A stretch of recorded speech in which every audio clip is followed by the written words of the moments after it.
कह देता हूं, पाक ऑक्यूपाई कश्मीर भारत का हिस्सा है। वहां का मुसलमान भी हमारा है, वहां का हिंदू भी हमारा है। याद होगा कुछ अर्सा पहले आरएसएस चीफ मोहन भगवत साहब ने कहा था कि अगले 10 से 15 सालों में जो अखंड भारत का आइडिया है इसको मटीरियलाइज किया जा सकता है। अमित शाह का ये कहना है कि पीओके हमारा है और बलूचिस्तान चलें।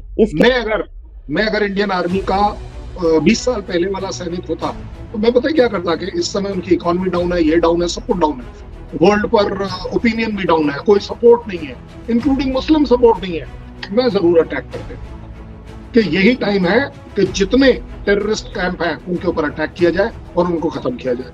I think Baloch is doing that. Terrorism के तरीके, अत्याचार के तरीके पाकिस्तान ने सिखाए हैं अपने कंट्री में भी, अपनी कंट्री से बाहर एक्सपोर्ट करके भी। ये अब जब उनको वापस दोगे तभी जाकर आपका सॉल्यूशन आएगा, जैसे कि मैं आजकल अपील करता हूं इंडियन आर्मी से। नमस्कार दोस्तों, आप सभी का स्वागत है सिर्फ भारत पर। दोस्तों, एक टीवी चैनल को दिए इंटरव्यू में अमित शाह जी ने कहा यूके भारत का हिस्सा है, यूके के लोग भी भारतीय हैं, चाहे वे हिंदू हो या फिर मुस्लिम। यूके के हिंदू और मुस्लिम दोनों हमारे ही हैं।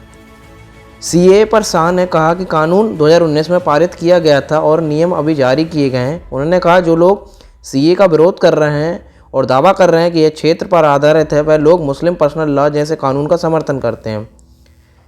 गृहमंत्री ने कहा कि विभाजन के दौरान प्रधानमंत्री जवाहरलाल नेहरू सहित कांग्रेस नेताओं ने कहा था कि पाकिस्तान से आए अल्पसंख्यकों का भारत में स्वागत किया जाएगा।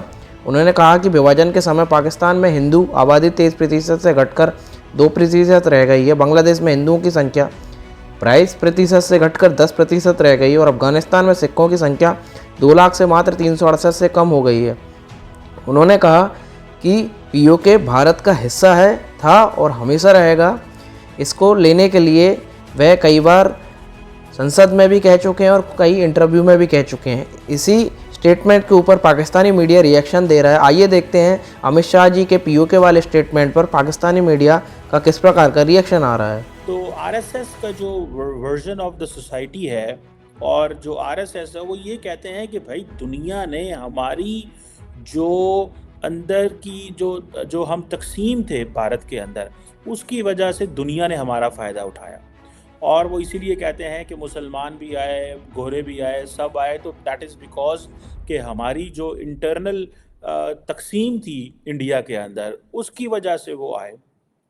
और मज़े की बात बताऊं कि आप जो आरएसएस है ये मस्कुलर नेशनलिज्म पे यकीन करती है, ठीक है जी। और मस्कुलर नेशनलिज्म से मुराद ये है कि भाई आपको हर लिहाज से स्ट्रॉन्ग मिलिट्री रखने की ज़रूरत है। यही वजह है कि कहा जाता है कि आरएसएस ये समझती है और बीजेपी ये समझती है कि हमें एक मजबूत फ़ौज होनी चाहिए। इसलिए आपने देखा होगा कि प्राइम मिनिस्टर मोदी जो हैं वो हर खुशी के जो टाइम होता है उस पर जैसे दिवाली वगैरह हो तो वो अपनी फ़ौज के पास जाते हैं और कहा जाता है कि it's been 10 years since he's been the prime minister, so every Diwali जो है वो अपनी फ़ौज के साथ गुजारते हैं और उसके साथ रहते हैं।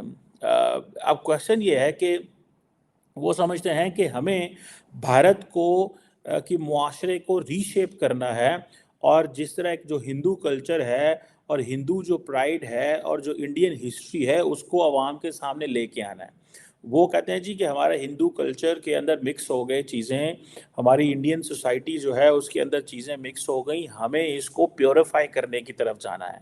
सो आप अगर उनका ये पर्सपेक्टिव देखें तो बेसिकली जिस तरह मैं समझता हूँ कोई भी मजहबी तंजीम होती है, जैसे जमात इस्लामी है या इस तरह की जितनी भी मुसलमानों की या क्रिश्चियंस की जो मजहबी तंजीमें हैं, इन सेम लाइंस मुझे ऐसा लगता है कि जो आरएसएस है उसका भी इन्हीं लाइंस पे वर्जन है। आप देखें आरएसएस को बने हुए तकरीबन 100 साल जो हैं वो हो गए हैं और एक सबसे मजबूत आइडियोलॉजिकल ग्रुप है इंडिया के अंदर जो अपने नज़रियात को आइडियोलॉजिकल रखने के साथ साथ इन पॉलिटिकल शेप ट्रांसफॉर्म करता है। आजकल अपील करता हूं इंडियन आर्मी से, don't tolerate terrorism, take this terrorism from where it is coming, जहां से आ रही है वहां पर क्यों नहीं लड़ा जाए। अगर हमारे पास कैंप्स का पता है तो हम उन पर जाके क्यों नहीं लड़े।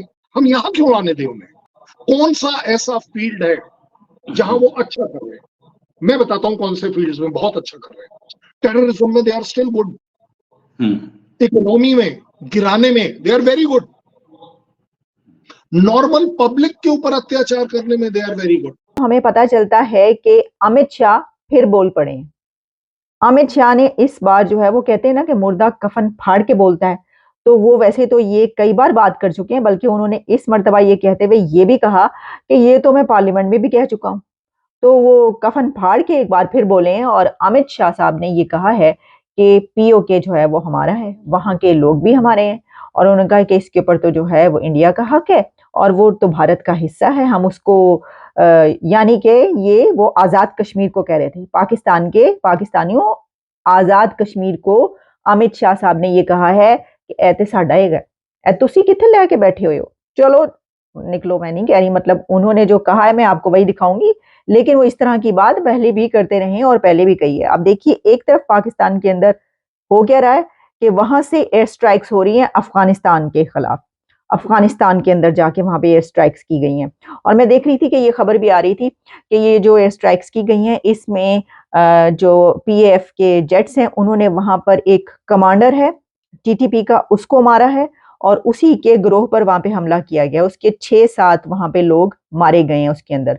कोई ये वाली खबर भी आ रही थी। अब कितनी ऑथेंटिक है आपको पता है, इस तरह की खबरें तो कुछ दिन के बाद ही पता चलती हैं कि कौन मर गया, कहां पर मर गया और क्या हुआ और क्या नहीं हुआ, लेकिन अभी तक हमें यही पता चल रहा है। तो जनाब, एक तरफ दो मुस्लिम ब्रादर मुस्लिम उम्मा की जो हम अभी बात कर रहे थे यहाँ पे, वो एक दूसरे से लड़ रहे हैं, और दूसरी तरफ जो है इंडिया ये कह रहा है लड़न दो इन्हों आप ही, ये खुद ही लड़ के मरेंगे, बस आप जो है वो जरा साइड पर हो जाएं। और पीओके, अच्छा सिर्फ पीओके की बात नहीं की, बल्कि जो एंकर साहब है ना, मतलब वो देखें कितने को जहीन और इंटेलिजेंट, साथ ही उन्होंने शुल्ली छोड़ दी, मिर्चें लगा दी, बलोचिस्तान की बात भी कर दी। ये बलोचिस्तान के बारे में आपका क्या ख्याल है?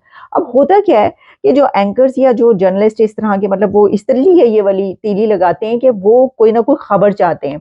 बल्कि मैं देख रही थी, उसके ऊपर भी आगे प्रोग्राम करेंगे कि जो, क्योंकि ये इंडिया कॉन्क्लेव 2024 में ये वाली स्पीच की है या ये वाली बातचीत हुई है अमित शाह की, तो इसी तरीके से इंडिया के प्राइम मिनिस्टर नरेंद्र मोदी साहब की भी बातचीत उसके अंदर हुई, और उन्होंने कहा कि आप ये चाहते हैं कि मैं जहां भी जाऊं तो मैं कोई बड़ी खबर दे के जाऊं। तो उसके ऊपर उनका ये कहना था कि मैं हेडलाइन नहीं देता, मैं डेडलाइन देता हूँ। है जी, वाह जी वाह, क्या बात है। तो डेडलाइन दे दे के देखिए उन्होंने कहां पर पहुंचा दिया।